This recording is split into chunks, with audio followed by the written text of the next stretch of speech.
Hello friends, welcome back to study मानिया।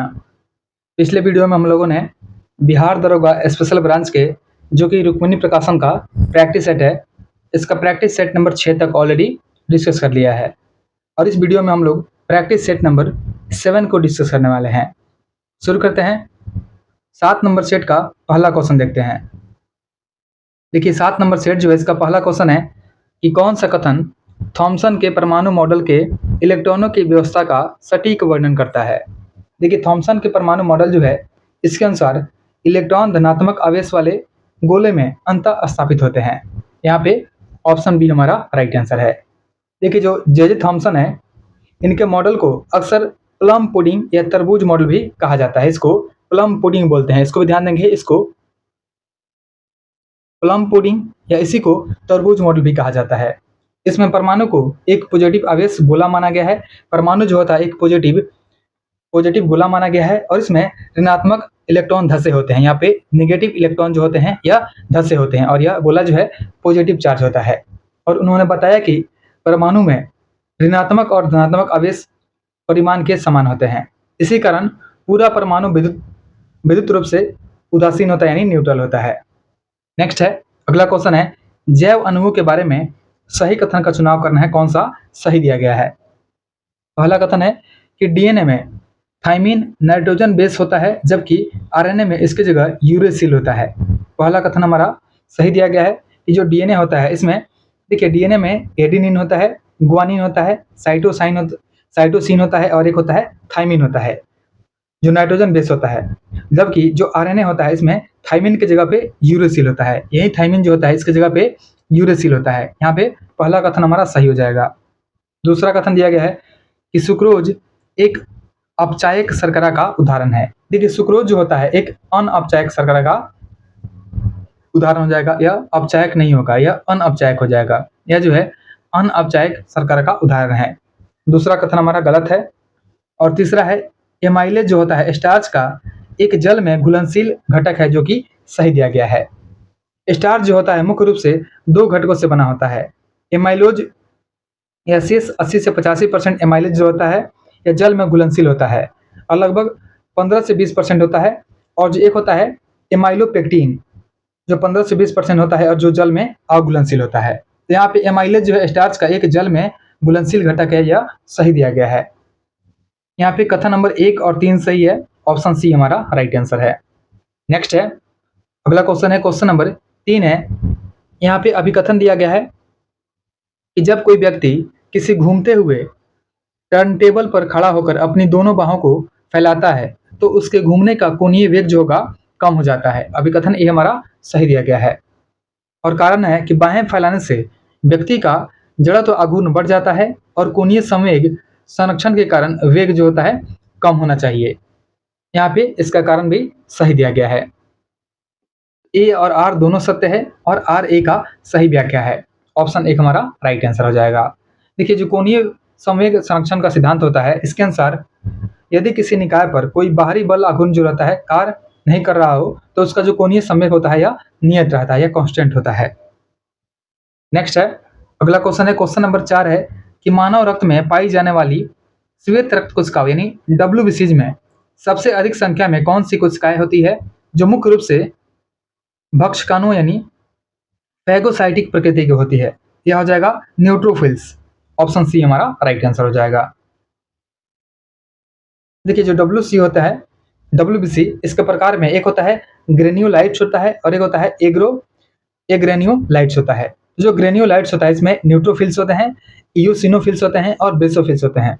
लेकिन एग्रेन्यूफिल्स में लिम्फोसाइट मोनोसाइट्स होते हैं। तो यहाँ पे हमारा हो जाएगा न्यूट्रोफिल्स। ऑप्शन सी हमारा राइट आंसर है।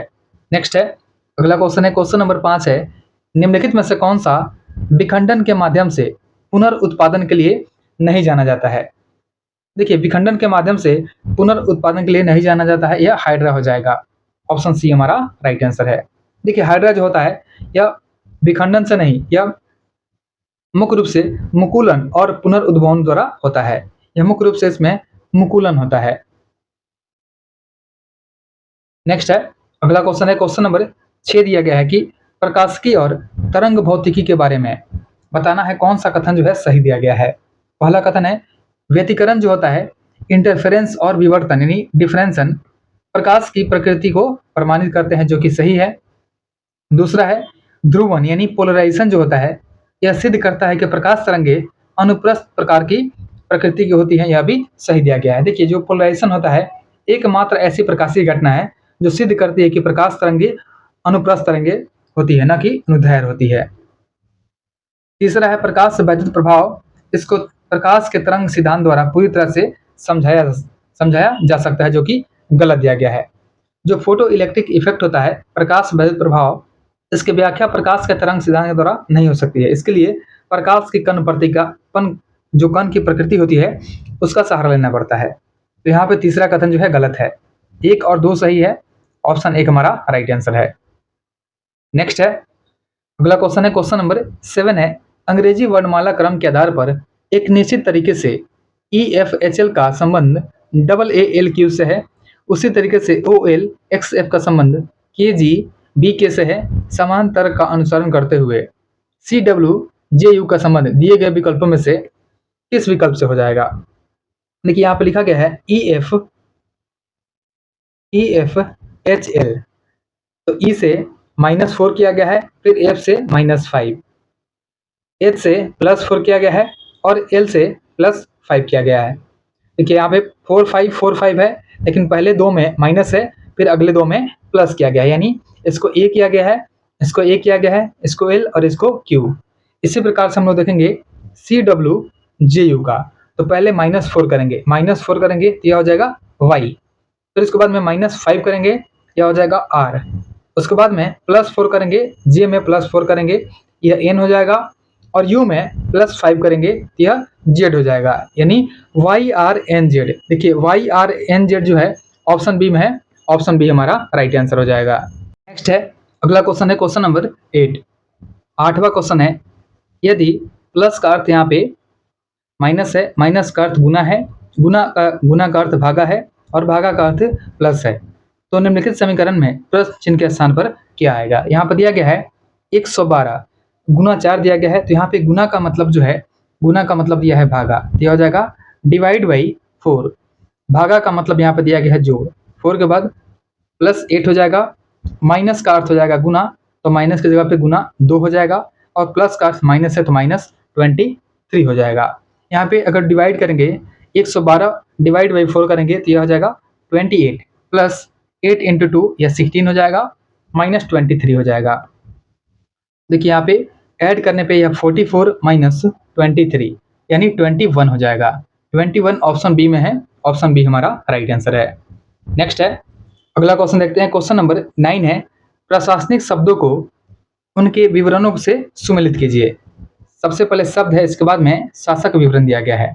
देखिए न्याय चक्र, न्याय चक्र क्या होता है? न्याय चक्र जो होता है यह शासकों, सैनिकों और कृषकों की परस्पर निर्भरता को समझाने वाली अवधारणा होती है।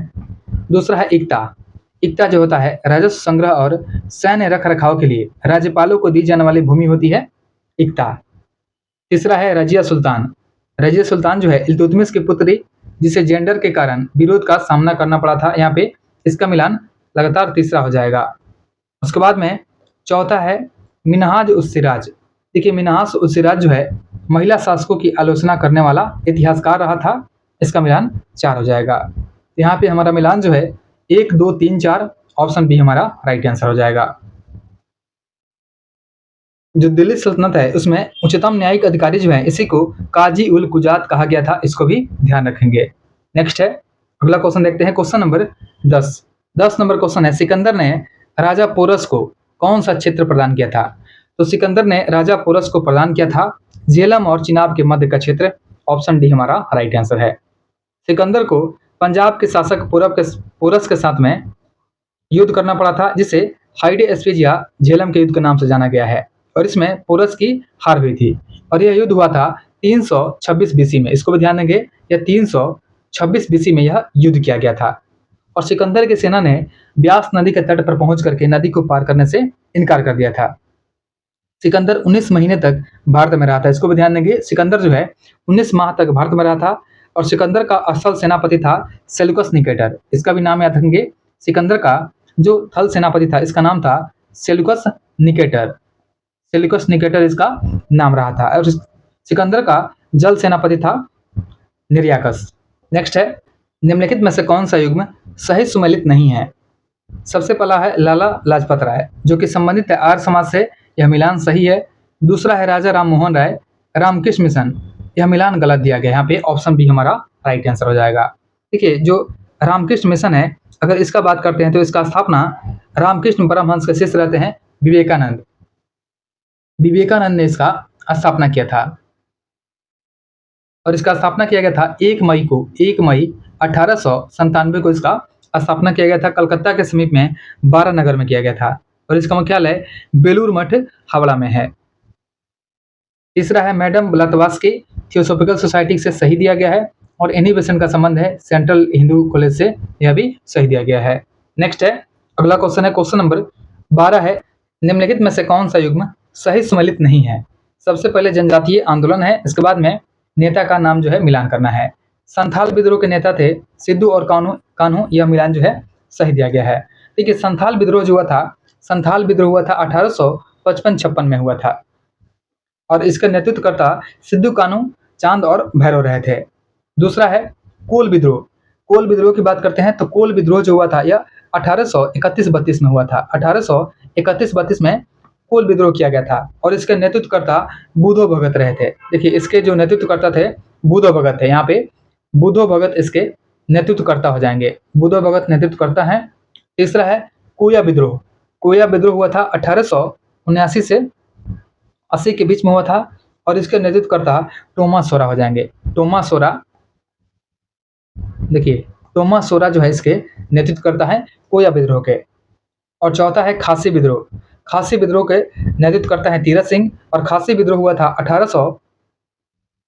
1829 से 33 के बीच में हुआ था। तो पहला मिलान और चौथा मिलान जो है यहाँ पे सही दिया गया है। पूछा गया है सही यहाँ पे कौन सा सुमेलित नहीं है? देखिए 2 और 3 जो है सुमेलित नहीं है, ऑप्शन सी हमारा राइट आंसर है। नेक्स्ट है, अगला क्वेश्चन है, क्वेश्चन नंबर 13 है, श्वेत विद्रोह के संदर्भ में निम्नलिखित कथनों पर विचार कीजिए। पहला कथन दिया गया है कि इसने 1857 के विद्रोह के समान भारत में ब्रिटिश नियंत्रण के लिए एक गंभीर खतरा उत्पन्न कर दिया था। देखिए, पहला कथन जो है यह गलत दिया गया है। 1857 के यहाँ पे जब श्वेत विद्रोह का बात किया जाए तो श्वेत विद्रोह जो होता है 1765 से या 66 में रॉबर्ट क्लाइव के दूसरे कार्यकाल के दौरान हुआ था। और जब श्वेत विद्रोह अंग्रेज सैनिकों को मिलने वाले दोहरे भत्ते को बंद करने के कारण हुआ था और यह विद्रोह मुंगेर और इलाहाबाद के यूरोपीय सैनिक अधिकारियों द्वारा किया गया था और इन सैन्य अधिकारियों ने सामूहिक त्याग पत्र देने की धमकी भी दी और रॉबर्ट क्लाइव ने इस विद्रोह को दृढ़ता से दबा दिया था।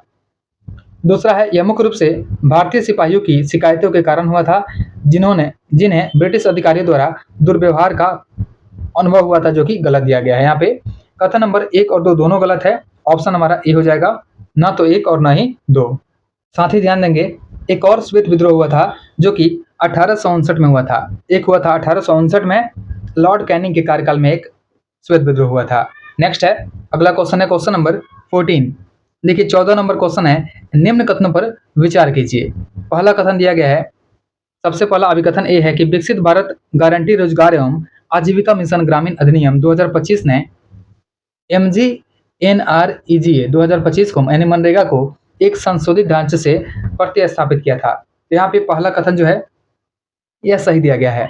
दूसरा है, विपक्षी दलों ने 2025 के इस अधिनियम को पारित होने का समर्थन नहीं किया था। यहाँ पे कारण भी सही दिया गया है, लेकिन ए और आर जो है दोनों सही है, लेकिन आर जो है ए का सही स्पष्टीकरण नहीं है, ऑप्शन बी हमारा राइट आंसर हो जाएगा। देखिए दिसंबर 2025 में संसद ने विकसित भारत रोजगार एवं आजीविका के लिए गारंटी मिशन अधिनियम जो है 2025 को पारित किया था और यह कानून महात्मा गांधी राष्ट्रीय ग्रामीण रोजगार गारंटी अधिनियम जो है 2005 का संशोधित ढांचे के साथ में बदल दिया है। नेक्स्ट है, अगला क्वेश्चन है, क्वेश्चन नंबर 25 नंबर क्वेश्चन है, निम्नलिखित में से कौन सा संविधान के भाग 4 के क के अंतर्गत में सूचीबद्ध मौलिक कर्तव्यों का हिस्सा नहीं है? देखिए, वैज्ञानिक दृष्टिकोण विकसित करना यह इसका हिस्सा रहा है। अपने आसपास के वातावरण को स्वच्छ रखना यह इसका हिस्सा नहीं है। यहाँ पे ऑप्शन बी हमारा राइट आंसर हो जाएगा। देखिए आर्टिकल की बात करते हैं तो एक आर्टिकल है 51 का ए। 51 का ए जो है, इसके अनुसार भारत के प्रत्येक नागरिक का कर्तव्य होता है। भारत के प्रत्येक नागरिक के टोटल 11 कर्तव्य हैं। इसमें संविधान का पालन करना है, स्वतंत्रता के लिए हमारे राष्ट्रीय आंदोलन को प्रेरित करने वाले उच्च आदर्शों को हृदय में संजोए रख के उनका पालन करना है। इस प्रकार से इसमें जो है आसपास के वातावरण को स्वच्छ रखना शामिल नहीं है। इसमें सार्वजनिक संपत्ति की सुरक्षा करना शामिल है और हमारी मिश्रित संस्कृति की समृद्ध विरासत को संरक्षित करना भी इसमें शामिल है। नेक्स्ट है, अगला क्वेश्चन देखते हैं, क्वेश्चन नंबर 16 नंबर क्वेश्चन है, निम्नलिखित में से कौन सा कथन सूचना का अधिकार अधिनियम 2005 के संबंध में गलत दिया गया है। देखिए, अधिनियम जो है यह आदेश देता है कि सामान्य मामलों में अनुरोध के 30 दिनों के भीतर सूचना प्रदान की जानी चाहिए, जो कि सही दिया गया है। दूसरा है, सरकार द्वारा वित्त पोषित सभी गैर सरकारी संगठन एनजीओ सूचना का अधिकार अधिनियम के अंतर्गत में आते हैं, यह भी सही है। और तीसरा है, केंद्रीय सूचना आयोग एक संवैधानिक निकाय है।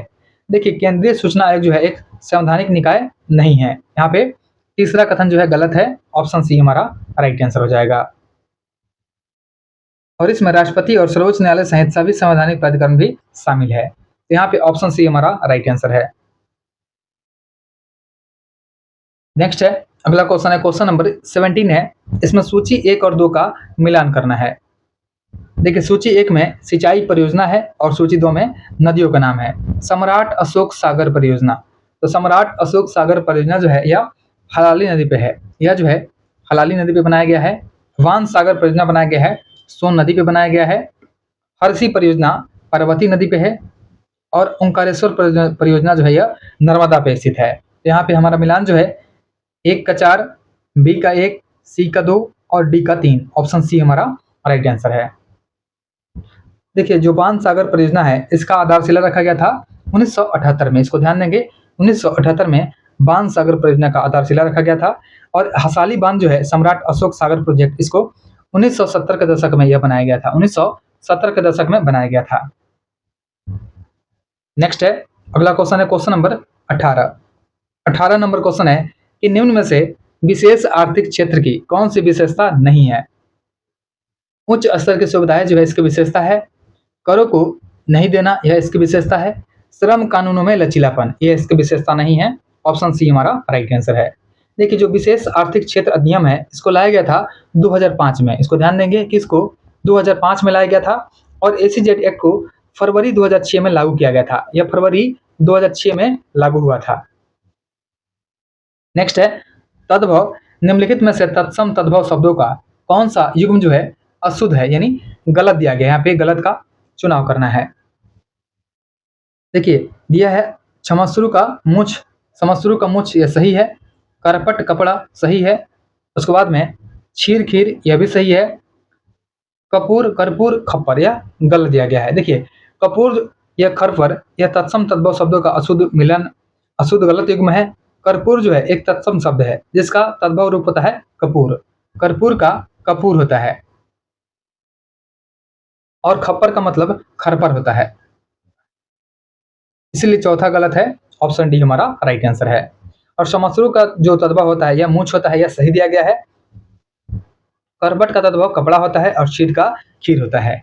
नेक्स्ट है, मन चिकित्सा शब्द का सर्वथा शुद्ध संधि विच्छेद क्या हो जाएगा। तो मन चिकित्सा का हो जाएगा मन प्लस चिकित्सा, ऑप्शन बी हमारा राइट आंसर है।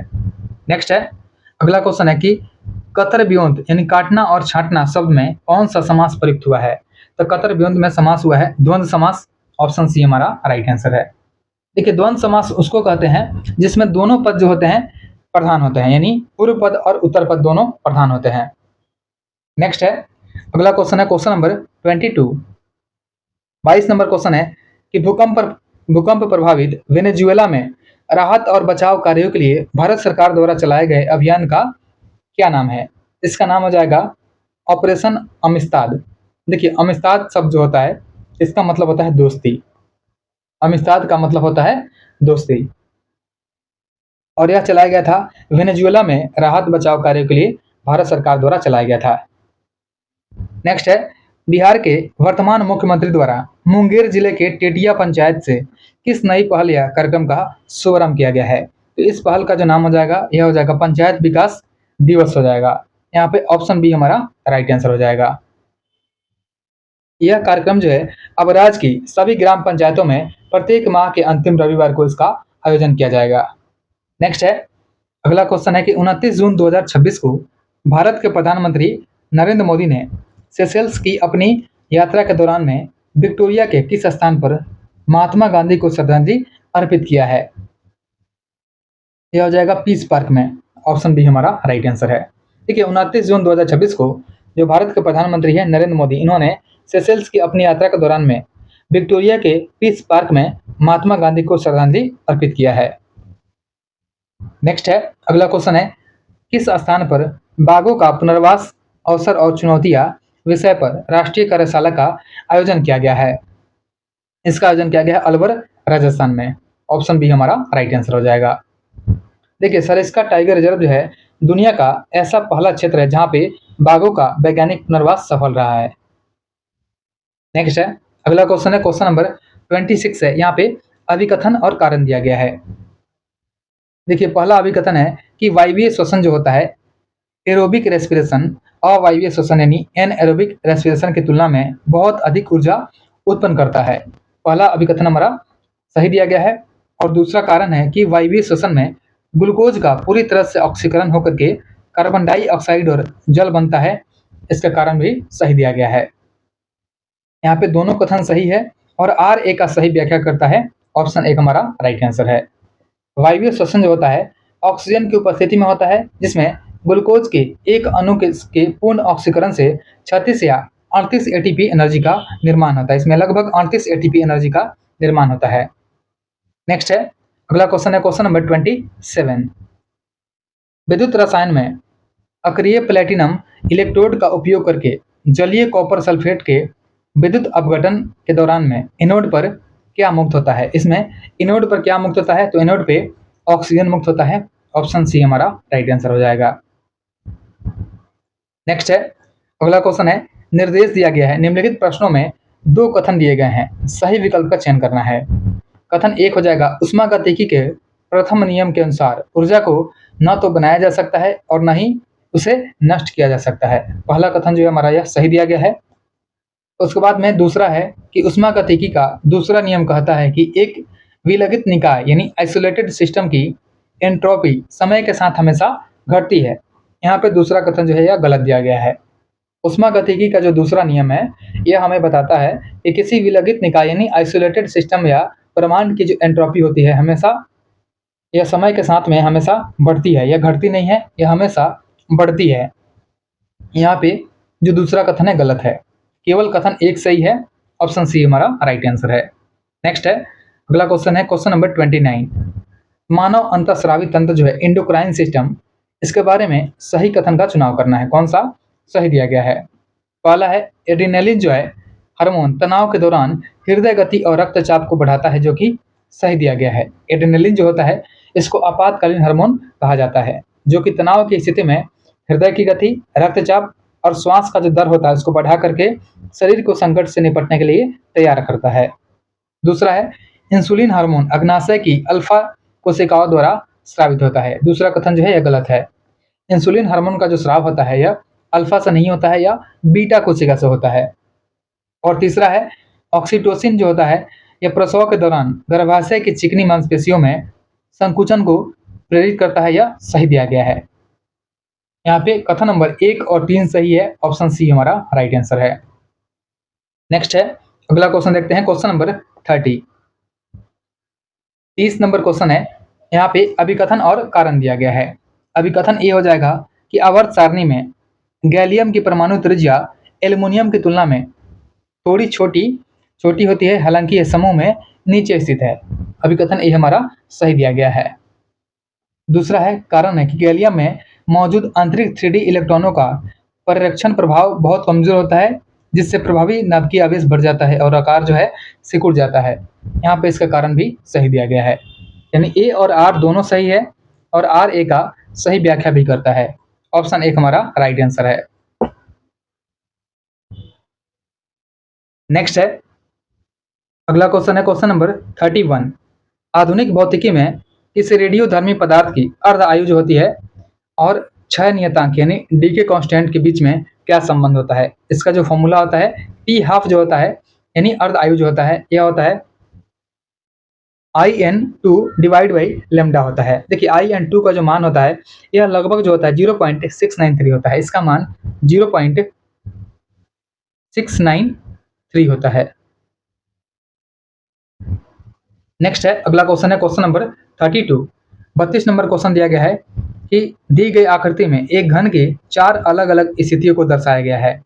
निम्नलिखित में से कौन सा रंग उस फलक के विपरीत फलक पर होगा जिस पर ब्लैक या काला लिखा हुआ है। देखिए जिस पे ब्लैक लिखा हुआ है उसके अपोजिट में क्या लिखा गया होगा, तो यहाँ पे ब्लैक को ढूंढते हैं। ब्लैक जो है देखिए यहाँ पे 3rd नंबर जो फिगर है, 3rd नंबर फिगर की बात करते हैं तो यहाँ पे ब्लैक लिखा गया है। बताना है इसके अपोजिट में क्या है। तो अगर ब्लू और येलो, देखिए यहाँ फिगर 1 जो है इसमें ब्लू और येलो और ब्लू है, अपोजिट में इसका ब्लैक का अपोजिट में ऑरेंज हो जाएगा। ऑरेंज ऑप्शन सी में है, ऑप्शन सी हमारा राइट आंसर है। नेक्स्ट है अगला क्वेश्चन है क्वेश्चन नंबर 33 है कि एक सप्ताह में एक घड़ी की दोनों सुइयां एक दूसरे के साथ कितनी बार समकोण बनाती है। यह समकोण बनाती है 308 बार बनाती है। देखिए एक दिन में दोनों सुइयां जो है 44 बार समकोण बनाती है। ध्यान देंगे कि एक दिन में 44 बार समकोण बनाती है और एक सप्ताह में तो मल्टीप्लाई कर देंगे 7 से, यह 308 बार बनाती है। ऑप्शन डी हमारा राइट आंसर है। नेक्स्ट है अगला क्वेश्चन है कि भारतीय रिजर्व बैंक द्वारा बैंक दर को कम करना संकेत है। देखिए भारतीय रिजर्व बैंक के द्वारा बैंक दर को जो कम करते हैं इसका संकेत होता है बाजार में अधिक तरलता है। ऑप्शन एक हमारा राइट आंसर हो जाएगा।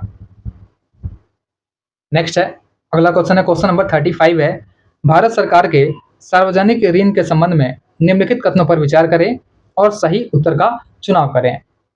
सबसे पहला कथन है ट्रेजरी बिल और दिनांकित प्रतिभूतियां।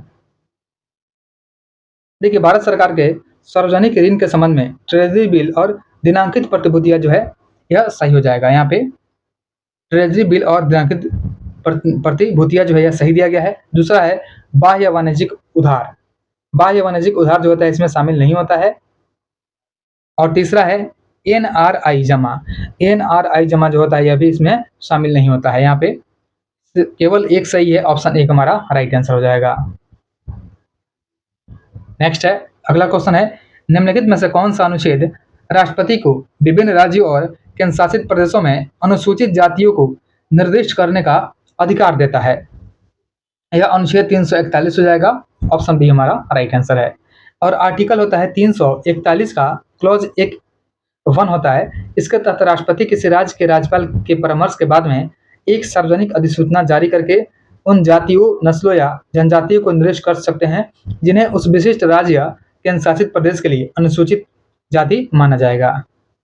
नेक्स्ट है अगला क्वेश्चन है कौन सी चित्रकला शैली मिट्टी की दीवारों पर सफेद रंग का उपयोग करके अपनी एक वर्णीय शैली के लिए जानी जाती है। यह हो जाएगा वर्ली शैली।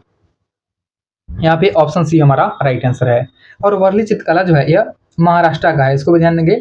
महाराष्ट्र का चित्रकला हो जाएगा वर्ली। नेक्स्ट है अगला क्वेश्चन है क्वेश्चन नंबर 38 है कि भारतीय खेल इतिहास में पयोली एक्सप्रेस के नाम से किससे जाना जाता है। पयोली एक्सप्रेस के नाम से जानते हैं PT उषा को। ऑप्शन बी हमारा राइट आंसर है। इन्हें गोल्डन गर्ल भी कहा जाता है, यह भी ध्यान देंगे। इनको गोल्डन गर्ल भी बोलते हैं, गोल्डन गर्ल भी बोलते हैं PT उषा को। देखिए डिंग एक्सप्रेस बोलते हैं हिमा दास को, स्मॉल वंडर बोलते हैं दीपा कर्माकर को, मैग्निफिसेंट मैरी बोलते हैं मैरी कॉम को, हॉकी के जादूगर मेजर ध्यानचंद को कहते हैं कैप्टन कूल बोलते हैं महेंद्र सिंह धोनी को बोलते हैं। और रावलपिंडी एक्सप्रेस कहा जाता है शोएब अख्तर को। इनको भी ध्यान देंगे, इनको कहा जाता है रावलपिंडी एक्सप्रेस, रावलपिंडी एक्सप्रेस कहा जाता है। नेक्स्ट है अगला क्वेश्चन है समर्थित सूची के विषय पर जब किसी राज्य विधानमंडल द्वारा पारित विधि संसदीय विधि से वैषम्य है तो विधिक परिणाम क्या होता है। इसका विधिक परिणाम जो होता है यह क्या होता है। इसका विधिक परिणाम होता है राज्य विधि पर केंद्रीय विधि तब तक अधिभावी रहती है जब तक कि राज्य विधि को राष्ट्रपति की स्वीकृति प्राप्त नहीं हो जाती। ऑप्शन डी हमारा राइट आंसर है।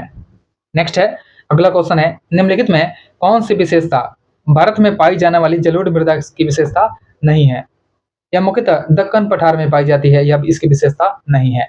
ऑप्शन एक हमारा राइट आंसर है। बाकी सभी विशेषता जो है जलोढ़ मिट्टी की है। इसमें मुख्यतः रेत, गाद और मृतिका होती है। इसमें पोटेशियम का प्रचुर मात्रा होता है और यह बहुत ही अधिक उपजाऊ होती है। नेक्स्ट है, और साथ ही ध्यान देंगे कि जलोढ़ मिट्टी जो है भारत के लगभग 40% क्षेत्र पर पाई जाती है, लगभग 40% क्षेत्र पर पाई जाती है। नेक्स्ट है, अगला क्वेश्चन है, निम्नलिखित में से कौन वर्धन शासक हर्ष का राजकवि था? यह थे बाणभट्ट। ऑप्शन बी हमारा राइट आंसर है।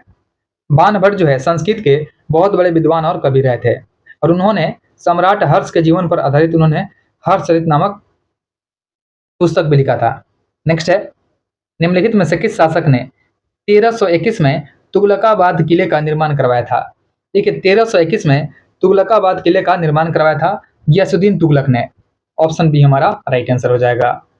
तुगलकाबाद किले में 52 द्वार थे, इसमें टोटल तुगलकाबाद किला जो है इसमें टोटल 52 द्वार रहे थे और यह दिल्ली का तीसरा नगर था। निजामुद्दीन औलिया ने गियासुद्दीन तुगलक के बारे में कहा था कि दिल्ली अभी दूर है। नेक्स्ट है, अगला क्वेश्चन है क्वेश्चन नंबर 43। लास्की के अनुसार समानता है। देखिए लास्की के अनुसार जो है समानता विशेष अधिकारों का अभाव है कि सभी के लिए पर्याप्त अवसर उपलब्ध हो और सभी की सामाजिक लाभों तक पहुंच होनी चाहिए और किसी को भी किसी भी आधार पर प्रतिबंधित नहीं किया जाना चाहिए। आर्थिक और सामाजिक शोषण का अभाव, यह सभी जो है लास्की के अनुसार समानता का अर्थ हो जाएगा। यहाँ पे ऑप्शन डी हमारा राइट आंसर है। नेक्स्ट है, अगला क्वेश्चन है क्वेश्चन नंबर 44 है, रिजु और व्यष्टि शब्दों के क्रम से सटीक विलोम शब्द विकल्प में कौन सा है? देखिए रिजु का विकल्प जो हो जाएगा यह वक्र हो जाएगा, रिजु का वक्र हो जाएगा।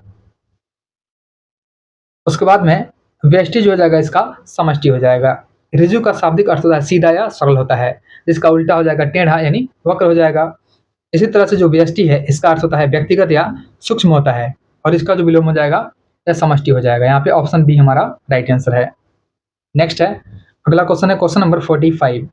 निर्देश दिया गया है 45-46 के लिए निम्नलिखित गद्यांश को ध्यानपूर्वक पढ़ें और उस पर आधारित प्रश्नों के सर्वाधिक उपयुक्त उत्तर वाले विकल्प का चयन करें। गद्यांश दिया हुआ है कि हिंदी भाषा का उद्भव अपभ्रंश के विभिन्न क्षेत्रीय रूपों से हुआ है। सौरसेनी अपभ्रंश से पश्चिमी हिंदी, राजस्थानी और गुजराती का विकास हुआ है, जबकि मागधी अपभ्रंश से बिहारी, बंगाली, उड़िया और असमिया भाषाएं जन्मी हैं। वही पूर्वी हिंदी, अवधी, बघेली, छत्तीसगढ़ी का जन्म अर्धमागधी अपभ्रंश से माना जाता है। भाषा विज्ञान के सर्वमान्य नियम के अनुसार किसी भी भाषा का जो विकास होता है हमेशा कठिनता से सरलता की ओर होता है। संस्कृत जहाँ एक संयोजनात्मक भाषा थी जिसमें कारक चिन्ह विभक्तियां मूल शब्दों से जुड़े रहते थे, जैसे रामेन, रामाय, वही हिंदी एक वियोगात्मक भाषा के रूप में विकसित हुई है, जिसमें प्रसर्ग या कारक चिन्ह ने, को, से के लिए शब्दों से अलग लिखे जाते हैं। भाषा का यही सरलीकरण और वियोगात्मक स्वरूप ही उसे जन सामान्य के अधिक निकट लाता है। यहाँ पे क्वेश्चन दिया गया है कि गद्यांश के अनुसार संस्कृत और हिंदी भाषा की प्रकृति के मूल व्याकरणिक अंतर क्या है?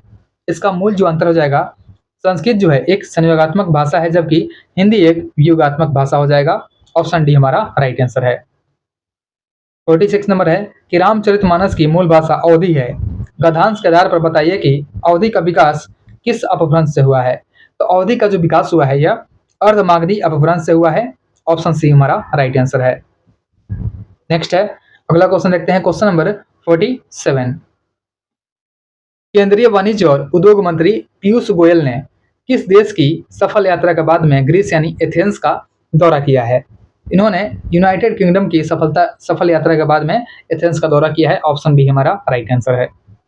नेक्स्ट है, अगला क्वेश्चन है अंतर्राष्ट्रीय संसदीय दिवस प्रत्येक वर्ष कब मनाया जाता है? तो अंतर्राष्ट्रीय संसदीय दिवस जो है प्रत्येक वर्ष मनाते हैं 30 जून को। ऑप्शन बी हमारा राइट आंसर हो जाएगा।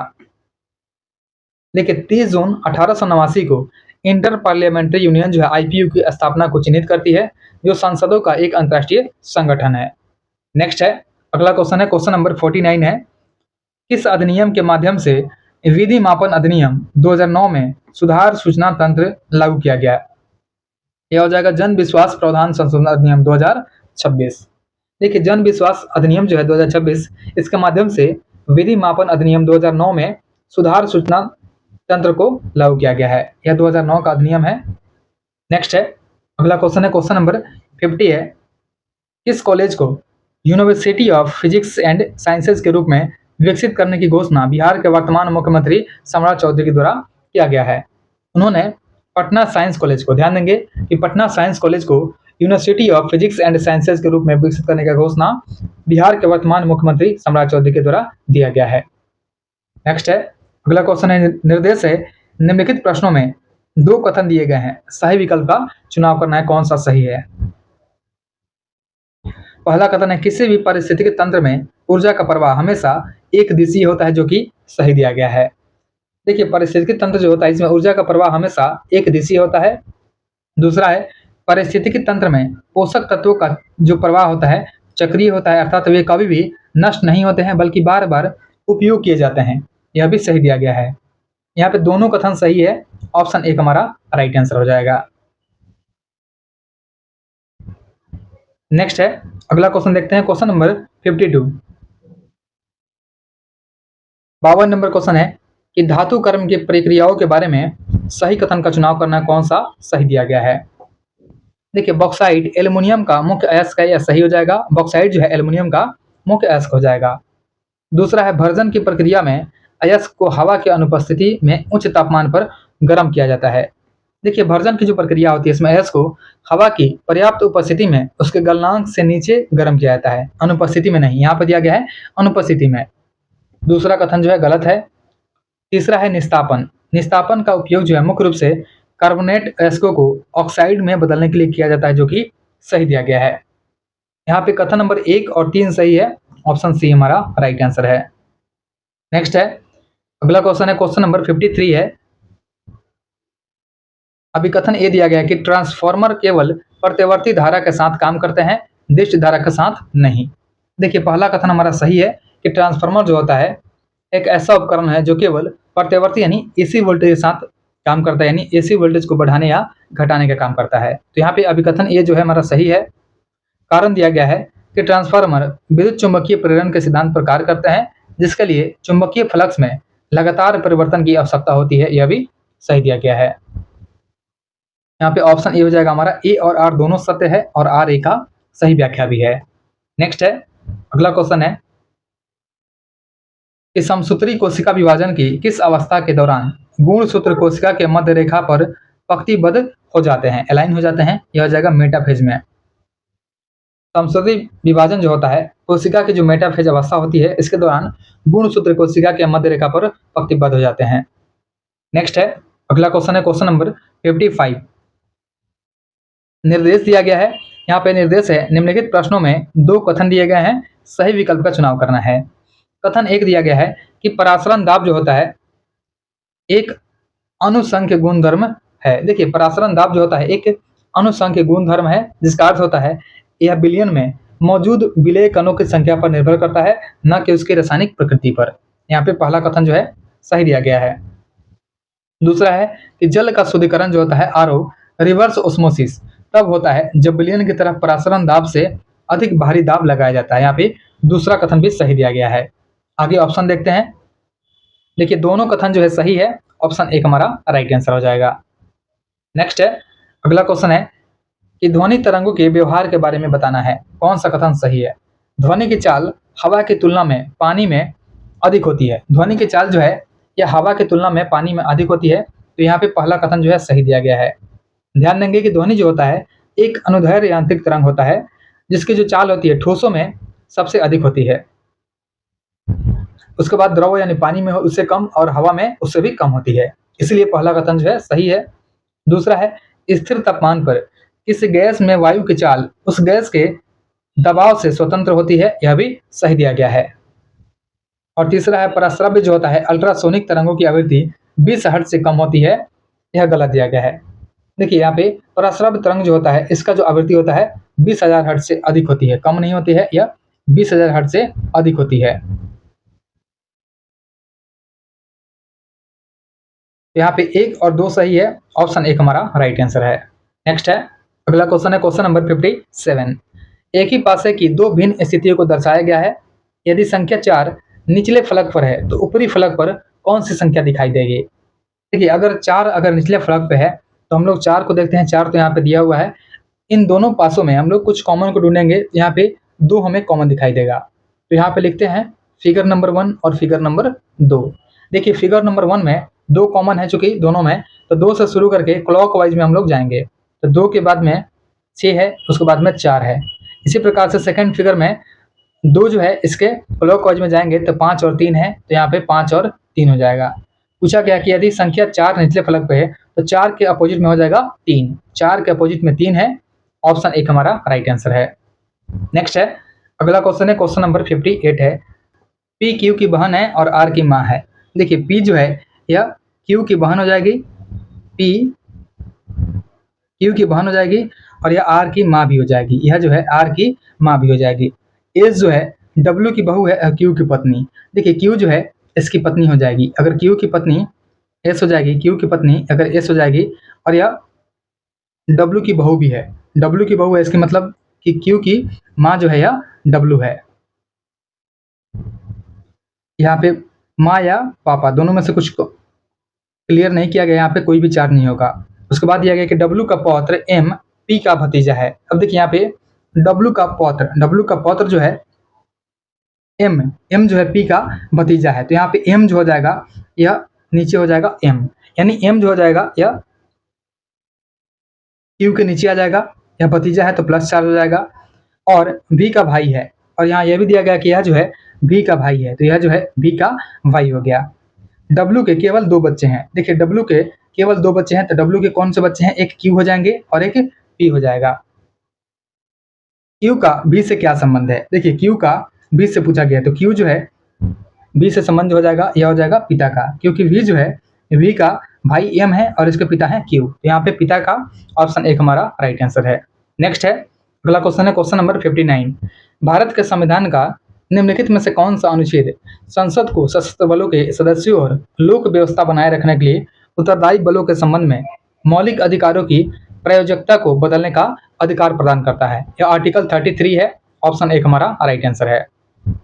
देखिए आर्टिकल 33 जो है संसद को यह अधिकार देता है कि वह सशस्त्र बलों, अर्धसैनिक बलों, पुलिस बलों, खुफिया एजेंसी और अन्य के मूल अधिकारों पर युक्त प्रतिबंध लगा सके, और इस व्यवस्था का उद्देश्य है उनके समुचित कार्य करने और उनके बीच अनुशासन बनाए रखना।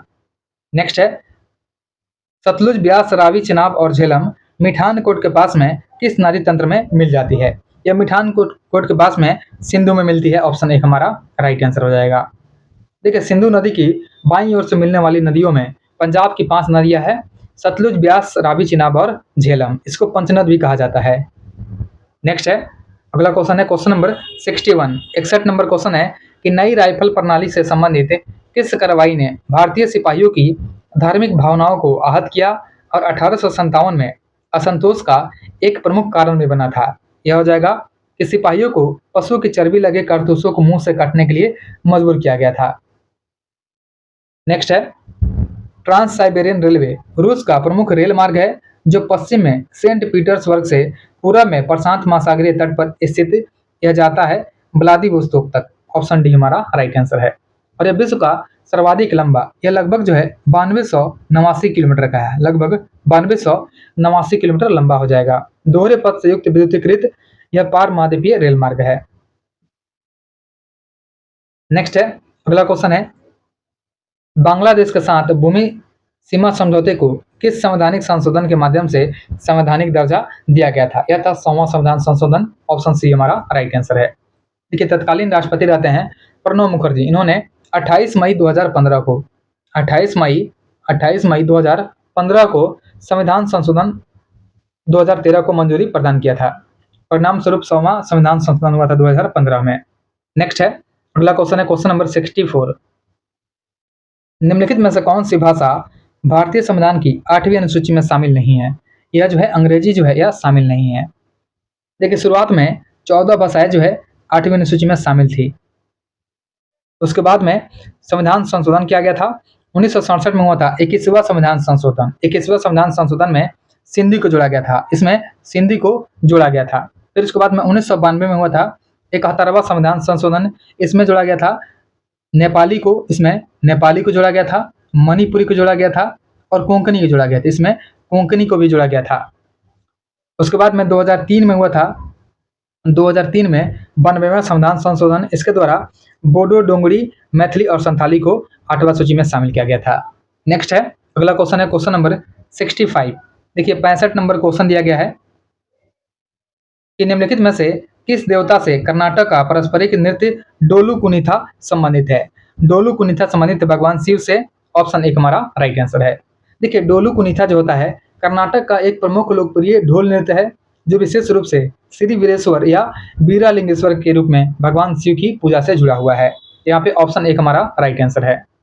नेक्स्ट है, अगला क्वेश्चन देखते हैं। क्वेश्चन नंबर 66 है, प्रशासनिक शब्दों को उनके विवरणों से सुमेलित कीजिए। न्याय चक्र जो हो जाएगा शासकों, सैनिकों और कृषकों की परस्पर निर्भरता को समझने वाली अवधारणा है। उसके बाद में एकता, राजस्व संग्रह और सैन्य रखरखाव के लिए राज्यपालों को दी जाने वाली भूमि हो जाएगी। रजिया सुल्तान जो है इल्तुतमिश के पुत्र, जिसे जेंडर के कारण विरोध का सामना करना पड़ा था। और मिन्हास उस सिराज जो है महिला शासकों की आलोचना करने वाला इतिहासकार रहा था। यहाँ पे यह क्वेश्चन जो है रिपीटेड क्वेश्चन है। ऑप्शन बी हमारा राइट आंसर है।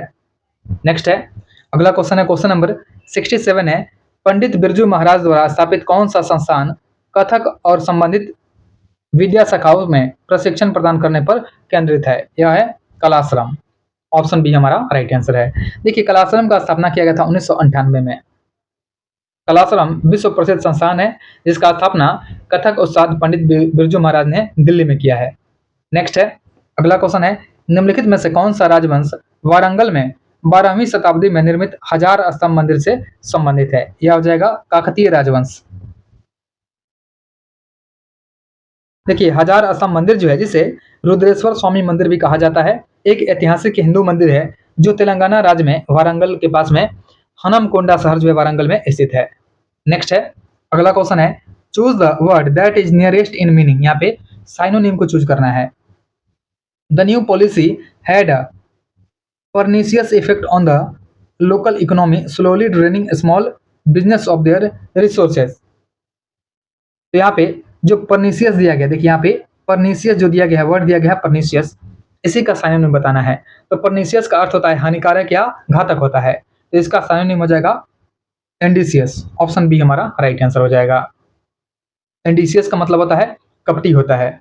नेक्स्ट है, अगला क्वेश्चन है क्वेश्चन नंबर 70 है, choose the word that is most nearly opposite in the meaning to the word in bold. यहाँ पे when ask about the incident the normally talkative manager was surprisingly laconic. तो यहाँ पे जो word दिया गया है लैकोनिक, लैकोनिक का विपरीत बताना है। लैकोनिक का विपरीत हो जाएगा गेरुलियस। ऑप्शन सी हमारा राइट आंसर है। देखिए लैकोनिक का अर्थ होता है संक्षिप्त या कम शब्दों में बात कहने वाला, और गेरुलियस का मतलब होता है बहुत बातूनी। नेक्स्ट है, अगला क्वेश्चन है क्वेश्चन नंबर 71 है, choose the most grammatically accurate English translation for the following sentence. अब समय आ गया है कि हम अपना काम शुरू करें। इसका ट्रांसलेशन हो जाएगा, it is high time we started our work. Option D हमारा राइट आंसर है। नेक्स्ट है, अगला क्वेश्चन है कि जापान के प्रधानमंत्री सनाए तकाइची किस शिखर सम्मेलन के लिए भारत की आधिकारिक यात्रा पर थे? देखिए जापान के जो प्रधानमंत्री हैं सनाए तकाइची 16वां भारत जापान वार्षिक शिखर सम्मेलन के लिए भारत की यात्रा पर थी। यहाँ पे ऑप्शन सी हो जाएगा 16वां भारत जापान वार्षिक शिखर सम्मेलन के लिए। और जापान की प्रधानमंत्री सनाए तकाइची 1 से 3 जुलाई तक, यह जो है 1 से 3 जुलाई 2026 के बीच में नई दिल्ली की यात्रा पर रही थी। नेक्स्ट है, अगला क्वेश्चन है कि भारतीय एथलेटिक्स पुरस्कार समारोह 2026 में वर्ष का सर्वश्रेष्ठ पुरुष एथलीट 2025 किसे चुना गया है? यह चुना गया है नीरज चोपड़ा को। देखिए 28 वर्षीय नीरज चोपड़ा ने टोक्यो ओलंपिक 2020 में स्वर्ण पदक और पेरिस ओलंपिक 2024 में रजत पदक यानी सिल्वर हासिल करके भारत का नाम रोशन किया है। नेक्स्ट है, अगला क्वेश्चन है, किस भारतीय को फाइनेंशियल एक्शन टास्क फोर्स जो है FATF के उपाध्यक्ष के रूप में नियुक्त किया गया है? क्या हो जाएंगे? विवेक अग्रवाल। FATF के उपाध्यक्ष बनाए गए हैं विवेक अग्रवाल बनाए गए हैं, और इनका कार्यकाल जो है जुलाई 2026 से जून 2027 तक रहेगा। जून 2027 तक इनका कार्यकाल रहेगा। नेक्स्ट है, अगला क्वेश्चन है क्वेश्चन नंबर 75। वायुसेना प्रमुख मार्शल अमरप्रीत सिंह द्वारा विमोचन की गई पुस्तक है द सेकेंड ऑर्बिट। इसके लेखक कौन है? देखिए द सेकेंड ऑर्बिट जो पुस्तक है, इसके लेखक हो जाएंगे group captain Shubhanshu Shukla. Option C हमारा राइट आंसर है। नेक्स्ट है, अगला क्वेश्चन है, अभिकथन ए दिया गया है कि अधिकांश पौधों में रंध्र यानी स्टोमेटा दिन के समय खुले रहते हैं और रात में बंद हो जाते हैं, जो कि सही है। कारण है कि रंध्रों का खुलना और बंद होना द्वार कोशिकाओं की स्थिति में परिवर्तन द्वारा नियंत्रित होता है, यह भी सही दिया गया है। यानी ए और आर दोनों सही है और आर ए का सही व्याख्या है, ऑप्शन एक हमारा राइट आंसर है। नेक्स्ट है, अगला क्वेश्चन है कि एक समांगी मिश्रण में विलेय के कणों का आकार सामान्यतः यह 1 नैनोमीटर से कम होता है और इतने छोटे आकार के कणों को नग्न आंखों से साधारण सूक्ष्मदर्शी से नहीं देख सकते हैं। नेक्स्ट है, अगला क्वेश्चन है, निर्देश है निम्नलिखित प्रश्नों में दो कथन दिए गए हैं, सही विकल्प का चयन करना है। कौन सा सही दिया गया है? भू स्थिर उपग्रह जो होता है जियो स्टेशनरी सैटेलाइट पृथ्वी की सतह से लगभग 35,800 किलोमीटर की ऊंचाई पर परिक्रमा करते हैं, जो कि सही है। और भू स्थिर उपग्रह का परिक्रमण काल जो होता है पृथ्वी के अपनी धुरी पर घूर्णन काल ठीक 24 घंटे के बराबर होता है, यह भी सही दिया गया है। दोनों कथन सही है, ऑप्शन एक हमारा राइट आंसर है। नेक्स्ट है, अगला क्वेश्चन है कि मानव रोगों और उनके रोग जनकों के संदर्भ में सही कथन का चुनाव करना है। पहला कथन है, क्षय रोग यानी टीबी जो होता है ट्यूबरकुलोसिस एक बैक्टीरियल बीमारी है जो माइक्रोबैक्टीरियम ट्यूबरकुलोसिस के कारण होती है, जो कि सही दिया गया है। दूसरा है, मलेरिया मच्छरों द्वारा फैलने वाला एक वायरल रोग है। देखिए, मलेरिया जो है एक वायरल रोग नहीं है, बल्कि यह एक प्रोटोजुआ जनित रोग है। यह वायरल रोग नहीं है, यह होता है प्रोटोजुआ से होता है। यह प्रोटोजुआ से होता है। यहाँ पे दूसरा कथन जो है गलत है। तीसरा है, एचआईवी वायरस मुख्य रूप से मानव प्रतिरक्षा प्रणाली की हेल्पर टी कोशिकाओं यानी CD4 सेल को नष्ट करता है, यह सही दिया गया है। यहाँ पे कथन नंबर 1 और 3 सही है, ऑप्शन सी हमारा राइट आंसर है। नेक्स्ट है, अगला क्वेश्चन है क्वेश्चन नंबर 80। निम्नलिखित में से किस लवण को जल में विलीन करने पर उदासीन विलयन निर्मित करेगा? यह है सोडियम क्लोराइड। देखिए, सोडियम क्लोराइड को जल में विलीन करने पर उदासीन विलयन निर्मित होगा। नेक्स्ट है, अगला क्वेश्चन है, यदि 6 ओम और 3 ओम की दो प्रतिरोधों को समानांतर क्रम में जोड़ा जाए तथा इस संयोजन के साथ में 6 ओम जोड़ा जाए तो उनका समतुल्य प्रतिरोध क्या हो जाएगा? देखिए, यहाँ पर दिया गया है कि 6 ओम और 3 ओम पहले जोड़ना है। तो 6 ओम और 3 ओम का जो समानांतर क्रम में इसको जोड़ा गया है, तो इसको अगर समानांतर क्रम में जोड़ेंगे तो सबसे पहले यहाँ पे एक 6 ओम हो गया और दूसरा 3 ओम का हो जाएगा। दूसरा जो है यह 3 ओम का हो जाएगा। फिर उसके बाद में इसको 6 ओम के साथ में जोड़ना है, इसको 6 ओम के साथ में जोड़ना है। देखिए, जो पहले वाला जोड़ेंगे यहाँ पे R1 जो है और R1 और R2 को जोड़ेंगे तो इसका जो वैल्यू आ जाएगा यह आ जाएगा 1/6 + 1/3 आ जाएगा, यानी 1 + 2 यानी 3/6 यानी 1/2, यह 2 आ जाएगा। और 2 में फिर से जोड़ेंगे 6 ओम, यह 2 6 8 हो जाएगा, 8 ओम, ऑप्शन डी हमारा राइट आंसर है। नेक्स्ट है, अगला क्वेश्चन है क्वेश्चन नंबर 82, 82 नंबर क्वेश्चन है, निर्देश है निम्नलिखित प्रश्नों में दो कथन दिए गए हैं, सही विकल्प का चुनाव करना है। कथन 1 दिया गया है कि चार्ल्स डार्विन ने प्राकृतिक चयन द्वारा विकास का सिद्धांत प्रस्तुत किया था, जो कि सही है। कारण इसका कथन 2 है, चीन बैप्टिस्ट लैमार्क ने उपार्जित लक्षणों की वंशागति का सिद्धांत दिया था, यह भी सही दिया गया है। यहाँ पे दोनों कथन सही है, ऑप्शन एक हमारा राइट आंसर है। नेक्स्ट है, अगला क्वेश्चन है क्वेश्चन नंबर 83, 83 नंबर क्वेश्चन है, नीचे दी गई आकृति श्रृंखला में आने वाली अगली आकृति का चयन कीजिए। देखिए, अगली आकृति का अगर हम देखते हैं तो इसमें जो है फिगर चेंज हो रहा है, यहाँ पे इसका डायरेक्शन चेंज हो रहा है। यहाँ बॉक्स के अंदर वाली जो आकृति है अपने स्थान पर 90 डिग्री क्लॉकवाइज घूमते हुए आगे बढ़ रही है, 90 डिग्री या क्लॉकवाइज घूमती है। यहाँ पे जो 4 नंबर फिगर है यहाँ भी ये 90 डिग्री क्लॉकवाइज घूमेगी। तो 90 डिग्री क्लॉकवाइज अगर हम लोग देखते हैं तो संख्या 4 वाली जो है 90 डिग्री अगर घूमती है, या अगर 90 डिग्री घूमती है 4 नंबर वाली, अगर ये वाली फिगर जो है यह 90 डिग्री घूमेगी तो यह आएगी लेफ्ट की तरफ में, यह लेफ्ट की तरफ में खुलेगी। देखिए, लेफ्ट की तरफ में यहाँ पे कोई भी नहीं है, ऑप्शन एक है, ऑप्शन एक हमारा राइट आंसर है। नेक्स्ट है, अगला क्वेश्चन है, P Q से लंबा है। देखिए, P जो है यह Q से लंबा हो जाएगा। फिर दिया गया है कि R S से लंबा है, और दिया गया है कि R जो है यह S से लंबा हो जाएगा। यदि S Q से लंबा है, देखिए S जो है Q से लंबा है, S जो है अगर Q से भी लंबा है परंतु P से छोटा है, यानी S जो है पी से छोटा है और क्यू से लंबा है, और पी जो है आर से छोटा है। देखिए पी जो है आर से छोटा है, पी आर से छोटा हो गया, तो कौन सबसे लंबा है? सबसे लंबा यहाँ पे आर है, आर ऑप्शन डी में है, ऑप्शन डी हमारा राइट आंसर है। नेक्स्ट है, अगला क्वेश्चन देखते हैं, क्वेश्चन नंबर 85, 85 नंबर क्वेश्चन है, इंडिया डिवाइडेड पुस्तक के लेखक कौन है? तो इंडिया डिवाइडेड पुस्तक के लेखक हैं राजेंद्र प्रसाद, ऑप्शन डी हमारा राइट आंसर है। और यह पुस्तक जो है 1946 में प्रकाशित हुई थी, 1946 में यह पुस्तक प्रकाशित हुई थी। नेक्स्ट है, अगला क्वेश्चन है, किसी राजनीतिक पार्टी द्वारा किसी दूसरे पार्टी से मिलकर सरकार बनाने की प्रक्रिया को कहा जाता है? इसको हम लोग बोलते हैं गठबंधन सरकार, ऑप्शन एक हमारा राइट आंसर है। नेक्स्ट है, नमक सत्याग्रह महात्मा गांधी ने कितने लोगों के साथ में शुरू किया था?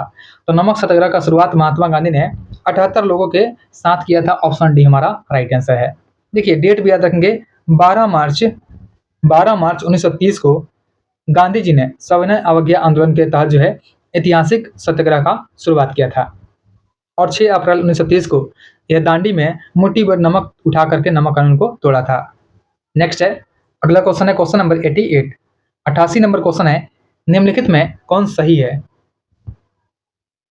देखिए 1947 के बाद सबसे ज्यादा प्रधानमंत्री कांग्रेस के हैं, यह सही है। कांग्रेस सरकार बहुत से प्रधानमंत्री बना रहे हैं क्योंकि लोकसभा में बहुमत था, यह भी सही है। दोनों कथन सही है, ऑप्शन सी हमारा राइट आंसर है।